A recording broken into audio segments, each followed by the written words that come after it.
Hey everyone, welcome back to the channel. Today we're tackling a car myth that's been around for ages. Sugar in the gas tank. Will it ruin your engine? Let's bust some myths and see what really happens. Uh-oh, you park your car only to find someone's filled your gas tank with sugar. This is a disaster, right? The sugar will clog everything up and your engine will be toast. Hold on there. While this might seem like a surefire way to disable a car in the movies, it's actually not that simple. Let's dive into the science behind it. Sugar is a polar molecule attracted to water. Gasoline, on the other hand, is nonpolar. They don't mix well, so instead of dissolving, the sugar just sinks to the bottom of the gas tank. While a little sugar probably won't cause major issues, a large amount can clog the fuel filter. This little guy filters out impurities before they reach the engine. Too much sugar can clog it, causing your engine to sputter and stall.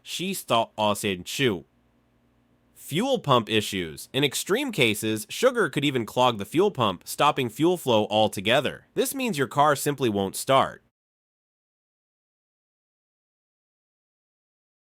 If you suspect someone put sugar in your gas tank, don't start the car. This could circulate the sugar and make things worse. Call a tow truck. Get your car to a qualified mechanic safely. The mechanic will diagnose the situation. Depending on the amount of sugar, they might drain the gas tank. Gotta get that sugary mess out. Clean the fuel system. Make sure all the sugar gremlins are gone. Replace the fuel filter. A clogged filter needs a fresh start. The repair cost depends on the work needed. It could be a few $100s for a new fuel filter or more if the fuel pump needs replacing.